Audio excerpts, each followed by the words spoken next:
Débora Oliveira, já me enrolei já logo no começo. Tudo bem? Bom dia. Bom dia, Renan. Aquela pegadinha, é o horário, né? O horário, esse horário assim, de manhãzinha. É isso, 7 horas e 30 minutinhos, a gente está acordando. Bom dia para você que está aí acompanhando a gente, muito bom dia.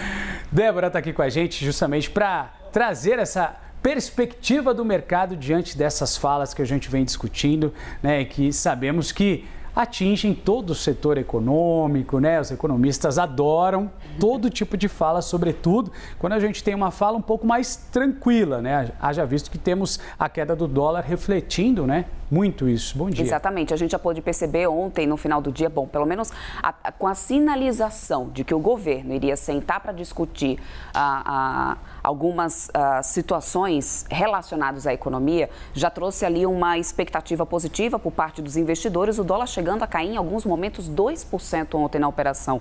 Fechou a R$ 5,56, praticamente 10 centavos de diferença de cotação do dia anterior, viu, Renan? E o recado é exatamente esse. Eu estava conversando ontem, finalzinho da noite, depois dessas falas aí do ministro da Fazenda, Fernando Haddad, com alguns principais economistas-chefes das casas do mercado, e o que eu mais ouvi foi exatamente o seguinte: o reforço no discurso de responsabilidade fiscal é grande notícia para o mercado. Por mais que se saiba, inclusive o último Boletim Focus, o Boletim Focus, que é aquela divulgação, aquela pesquisa semanal feita pelo próprio Banco Central, que houve diversos economistas e instituições do mercado sobre as expectativas de alguns dados da economia, já mostra que a grande expectativa do mercado é para um déficit de 0,70% para esse ano. Portanto, até um pouco acima da banda que permite a meta fiscal, ou seja, a meta fiscal desse ano é déficit zero, com um limite de tolerância de 0,25 ponto para mais ou para menos.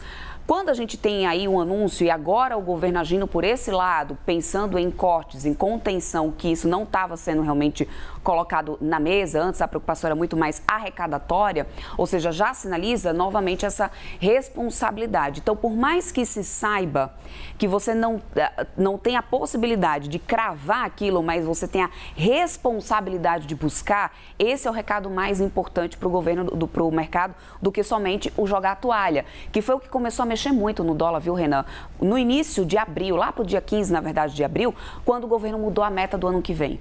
E a meta, gente, é importante lembrar, ela é definida pelo CMNE, que é um conselho formado por Fernando Haddad, pela a ministra do Planejamento, Simone Tebet, e também pelo Banco Central. E ali eles estabelecem quais são as metas de inflação que serão determinadas, a meta do arcabouço. No final das contas, isso precisa ser cumprido, isso traz a previsibilidade que o mercado gosta. Então, esse reforço no discurso, essa amenizada no tom, o fato do presidente não, na posição dele como presidente da República, não subir o tom e não colocar em dúvida política monetária mais ontem, que foi o que ele fez, ele já não tocou mais nesse assunto, alinhou o discurso, que era algo que vinha sendo já falado sobre o próprio ministro da Fazenda e a ministra Simone Tebet, é um ponto muito positivo. E um outro detalhe que a gente não pode deixar, acho que até o Theo pode depois falar sobre isso depois, é um ponto positivo também para o Haddad, que mais uma vez consegue articular ali em favor da pauta defendida por ele, que é o cumprimento também do arcabouço, agora também defendida amplamente pelo próprio presidente. A gente sabe que o Lula, ele não trabalha, né, olhando para o dólar, mas, sobretudo, há um impacto, sim, e essa sinalização acalma um pouco os economistas, o mercado financeiro, mas, sobretudo, também o mercado financeiro fica de olho nessa fala, ou nessas falas. Exato, e a gente deve ver uma operação em resposta a tudo isso, Renan, porque o dólar, quando está mais caro, é impacto no dia a dia de toda a população brasileira, não é somente de quem investe lá fora. Eu costumo muito usar o exemplo do pãozinho. A gente precisa importar farinha de trigo para poder fabricar o pãozinho, apesar da gente plantar trigo.